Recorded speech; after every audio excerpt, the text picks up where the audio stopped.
In today's show, a closer look at the Blazers' defense, the numbers to know, the recent regression, what's changed, and how they got here. Welcome to Locked On Blazers. Let's get into it.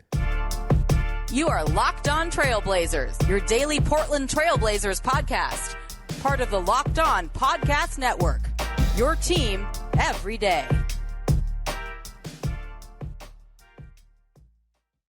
What's up, world? It's your past first point guard and Trailblazers reporter, Mike Richmond. You're listening to another episode of Locked On Blazers, part of the Locked On Podcast Network, available wherever you get podcasts, and also on YouTube. Thanks for making this show your first listen, coming at you each and every weekday, Monday through Friday. So make it a part of your daily routine. Make it your first listen. Tell your friends to do the same. It's Locked On Blazers, your team every day. In today's show, we're going to take a closer look at the Blazers' defense.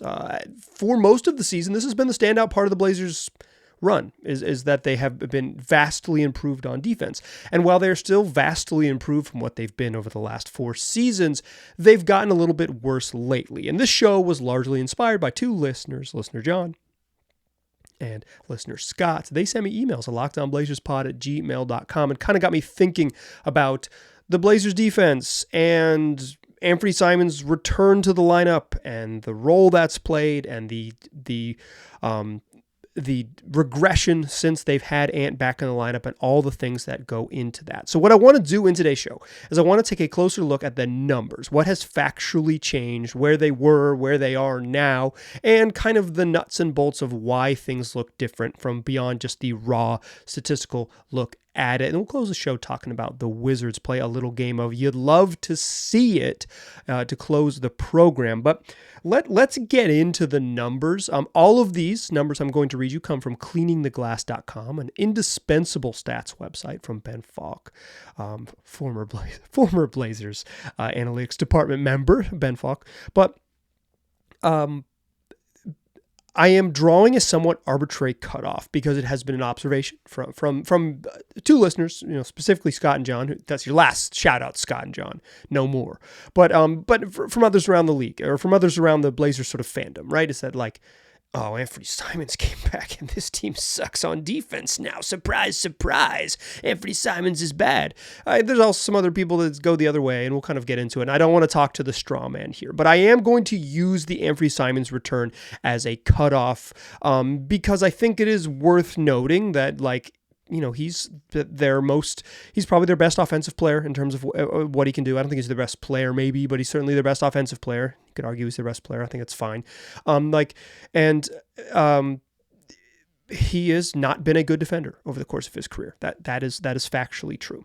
Where the Blazers stand right now is 18th on defense, according to Clean the Glass. Clean the Glass famously takes out garbage time, so you don't get rewarded for playing games that have already been decided. And when they were rolling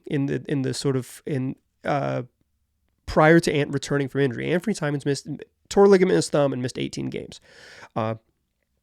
And in the 19 games, including the night Ant played in the opener leading up to it, the Blazers were 12th on defense, according to Clean the Glass. They had been that's pretty darn good, right? They're flirting with a top 10 defense. You could see an obvious improvement. I think more so than the numbers, just your eyeballs. Hey, this team is competitive on defense. They're good enough. Their defense is good enough to kind of keep them in games. They're awful on offense, but the reason that they've been competitive most nights is because they bring it on defense.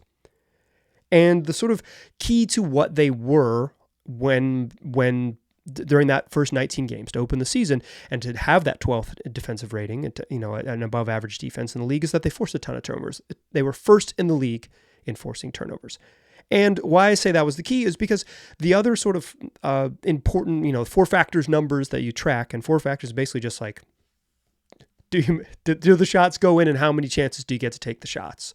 Field goal percentage, turnovers, free throw rate, offensive rebound rate. Do you get extra opportunities and do you make shots when you get those opportunities, and do you give the ball away to not give yourself opportunities? Very simple, very, very, very simple stuff. But they weren't great. They're 17th in defensive effective field goal percentage, slightly below average. Teams were making shots. 27th in offensive rebound rate for their opponent. They're giving up a ton of second chance points, and they're below average keeping teams off the free throw line, and 20th and free throw rate. So like really the secret sauce to their defense is that they limited threes. They were top 10 in the league in 3-point field goal attempts, although they give up a ton of rim attempts, and they still do give up a ton of rim attempts, but they didn't give up a ton of threes, and they forced a ton of turnovers. That was their secret sauce. That was how it all worked. And they have slipped over the last 7 games from the first 19 to the last 7, largely because they don't force turnovers anymore. That's basically the difference. That's not don't force turnovers. They aren't forcing turnovers at a league best rate. They began the season through those, first quarter of the season, they were forcing more turnovers than any defense in the league. It's key. It's key. I mean, you get out and run. They're a pretty miserable half-court offense, so getting chances in transition or semi-transition or whatever it might be, not every turnover is live ball. You can't even run off some live ball turnovers, but more opportunities to get easy baskets and just straight up preventing the team from getting a shot up, which they were, 18th in effective field goal percentage. Teams were making below average and just preventing shots from going in, and 27th in offensive rebound rate. They were giving up offensive boards, right? So, the turnovers were key because people were making shots and they were grabbing their misses off missed shots. The turnovers since December 6th and Anfernee Simon's return, 7 games, they're 13th. And everything else is about the same. In fact, they're giving up the exact same effective field goal percentage, 56.5%, through the first 19 games as they are for the next 7. Their team, nobody's making more shots or missing more shots. There's no sort of like shooting luck. It is almost identical. I mean, rounding, a little bit of rounding, but basically identical shooting percentages from your opponents. You're giving up basically the same number of made buckets. They were 27th in offensive rebound rate prior to Anfernee Simon's returning. With Anfernee Simon's back, opponents 27th in opponents' offensive rebounding rate. They're still giving up a ton of offensive boards, and they're fouling a little bit less. That helps from 20th to 13th. But keeping opponents off the free throw line a little bit better. But it's not like materially different. It's a free throw and a half a game. The difference is that they were first in the league in turnovers, in forcing turnovers, and they dropped to 13th over the last 7 games. That's basically it. That's where the defense has regressed. Because the other stuff is worrisome. They still give up a bunch of shots at the rim.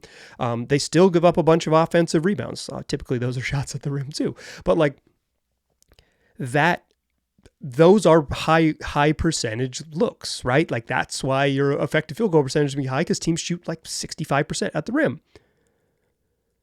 They still limit threes relatively well. That's a scheme thing that Chauncey has done a good job of. They fly around and limit threes, limit 3-point attempts. Prior to Anfernee Simon's returning, they benefited from a bunch of 3-point luck, right? Opponent shot 33% from 3, which is well below league average, which is it's closing in on 37%.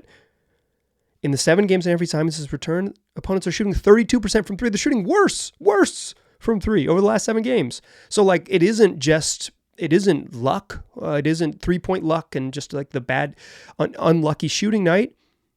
It's literally that they just aren't forcing turnovers. That's what's changed. That's the difference. That's the regression right there from 1st to 13th. That's the regression. And I should say, I'm recording this as the games are just ending. Actually, the Celtics and Kings game is still going on.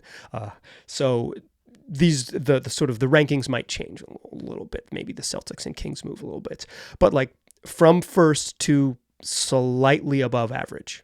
And that's the difference. The secret sauce to them being a close to top 10 defense in the league is that nobody forced more turnovers than the Blazers. And why they've regressed to being a below average defense is because they forced turnovers about a league average rate. They had to force turnovers. That was what was propping them up. That was what made them defense special, and that hasn't happened. Is that Anfernee Simon's fault? I don't know. But those are the numbers to know. There's also just some functional stuff we should talk about.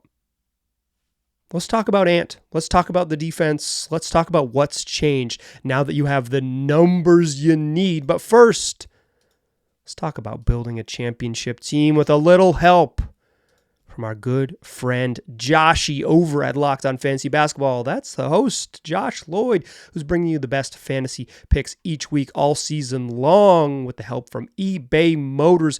Whether you're prepping for your daily fantasy team or you got a season long squad to get right. Josh is going to pick out the best players for eBay's Guaranteed Fit Fantasy Picks of the Week. Now, earlier this week, I told you about Brandon Podziemski. I told you about Grayson Allen. Today, I want to tell you about Trayce Jackson-Davis. He's been playing really well, backup rookie big man for the Warriors. He's appeared in 2 games, so he is like as a regular part of the rotation. He had his breakout game when he played really well and was the best center on the floor against the Portland Trailblazers. He followed that up with a really solid game and got to play crunch time and overtime against the Boston Celtics. The Warriors are searching for it, and they're playing young players. And Trayce Jackson-Davis blocks shots. He gets rebounds. He benefits from the easy buckets as a rim runner in the Warriors scheme. And he's getting the minutes because they're searching for it. Kevon Looney isn't playing a bunch. Draymond Green is suspended indefinitely, so the magic little small lineups, the magic little small lineups that the Warriors love so much are just not viable right now with what the roster looks like. So the rookie big man, Trayce Jackson-Davis, is a potential add. Josh said today he chased him down. He chased Trayce Jackson-Davis down in 4 leagues and got him in 2 of them. You know, if Josh is trying to add him, that's a fantasy player of the week that you might want to add to. So, Josh Lloyd wants to help you win your fantasy championship. And eBay Motors knows that a championship team is about each player being a perfect fit. It's the same with your vehicle, and with over 122 parts to choose from, you can make sure your ride or die stays running smoothly. Whether you need brake kits, whether you want to spruce that thing up with LED headlights, whether you need to take your kayak out there and you need a roof rack, or whether you just need to get a new bumper because that thing's got some lumps in it. Whatever your baby needs, eBay Motors has it. And with eBay's Guaranteed Fit, it's guaranteed to fit your ride the first time, every time, or your money back. Plus, at these prices, you're burning rubber, baby, not cash. So keep your ride or die alive at ebaymotors.com. That's eBay Guaranteed Fit. Only available to U.S. customers. Eligible items only. Exclusions apply. All right. Let's talk Anthony Simons. I mentioned this like arbitrary date, right? It's like up through, games played before December 6th, game played after December 6th. It's when Ant came back and started to play. Every time it helps the team. Let's be totally clear here.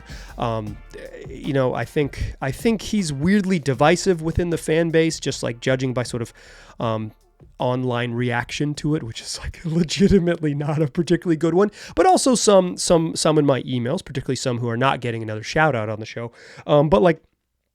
I think he's been particularly divisive because people see like, oh, this is Damian Lillard light. This is Damian Lillard light. And what was Damian Lillard?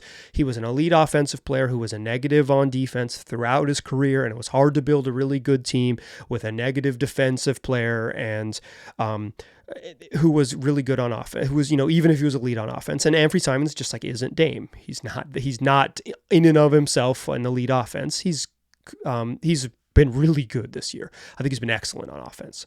And I think he's improving as a playmaker, and it's improving with physicality and getting to the rim and drawing fouls. Like he's been good. He's been good. But much like Dame, part of the problem is that when you have a guy who's a negative defender and a really good offensive player, at some point, his coworkers matter a bunch.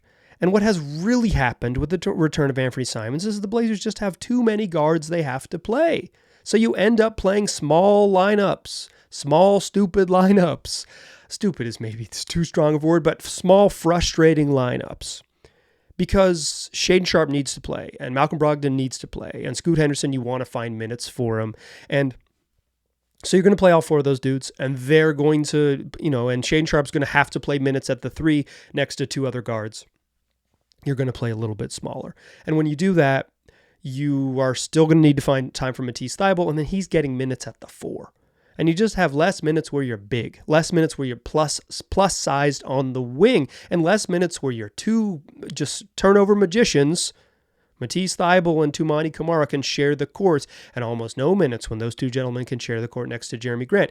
Some of this sample here with the defense slipping is the time without Jeremy Grant. And while he is not, I don't think JG is this elite defender, more minutes of him is going to be better defense on this particular roster. I think I'm pretty comfortable saying that.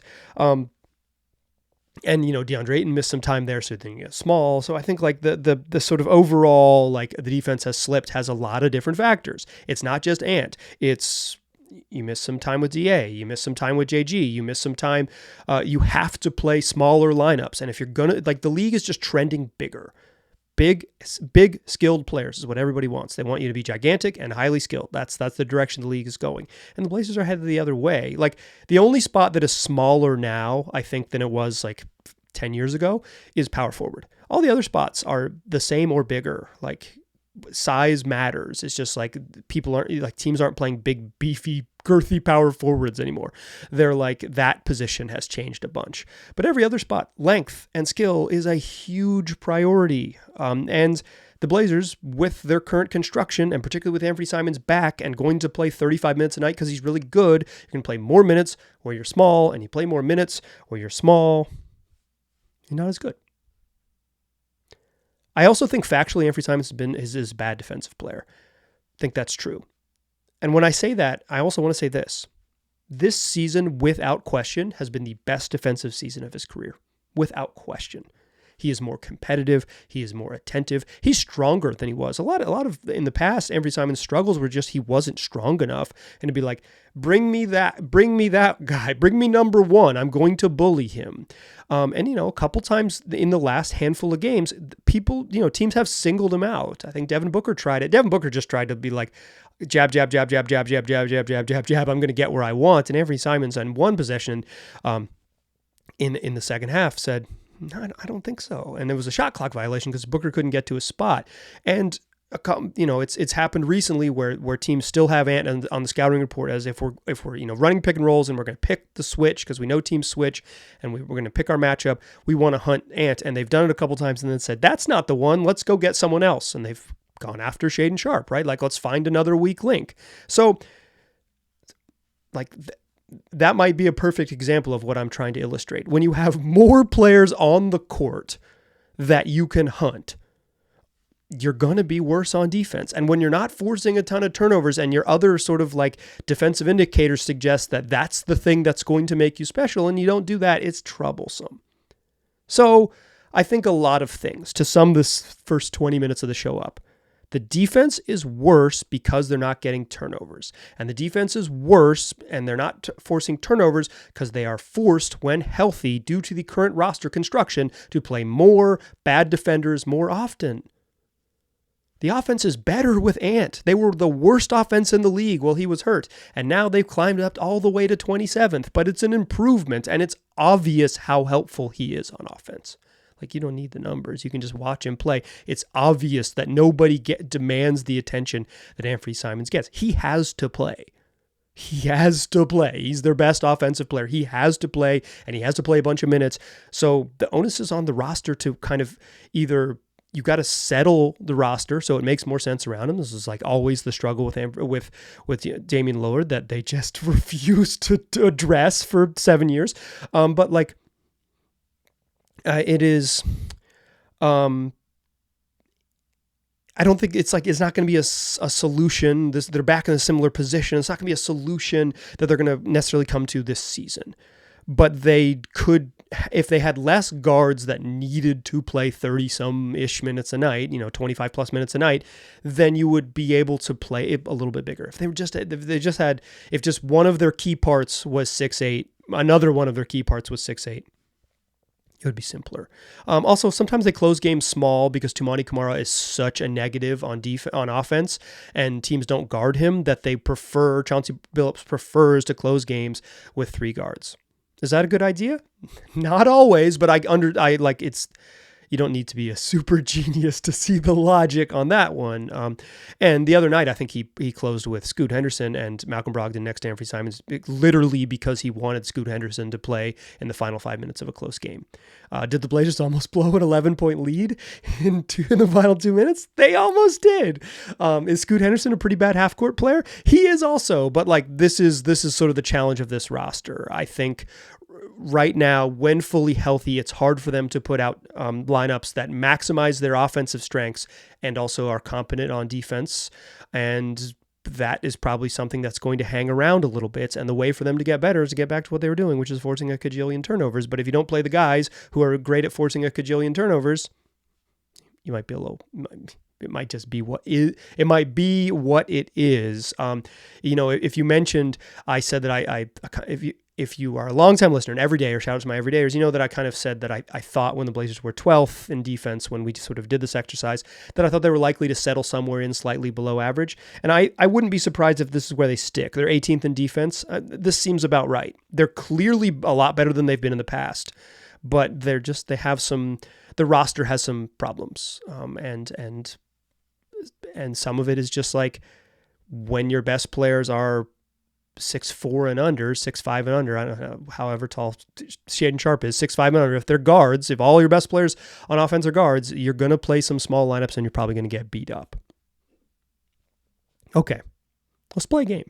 We do this on the show. We play this game with some regularity. It's called You'd Love to See It, where we look ahead at the next game and talk about things you would love to see. Well, I got something that's only happened one time this year that you would absolutely love to see a repeat of when the Blazers host the Washington Wizards to close out a homestand on Thursday evening. Let's play a little game, and I'll tell you what you'd love to see. But first, let me tell you about Betterhelp.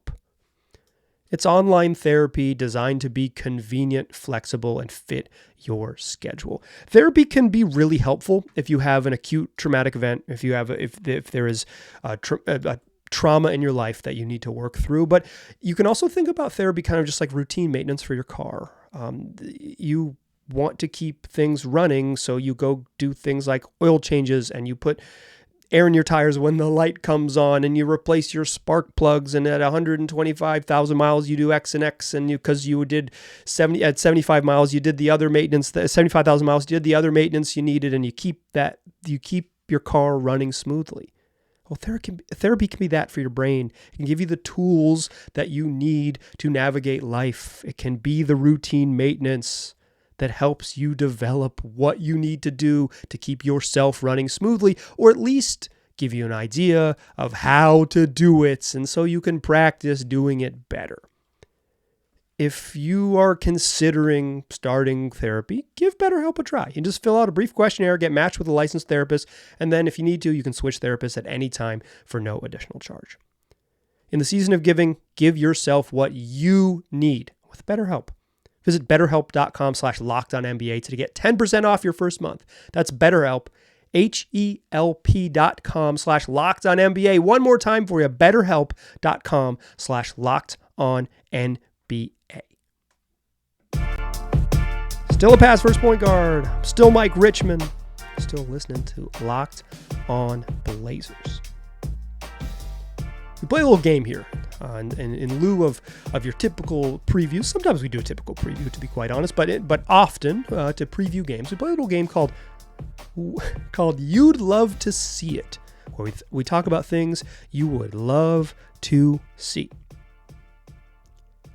Here's the thing you would love to see. What if the Blazers won a game by double digits? They're 7-19 this year. They don't win a lot. They've won 3 games at home.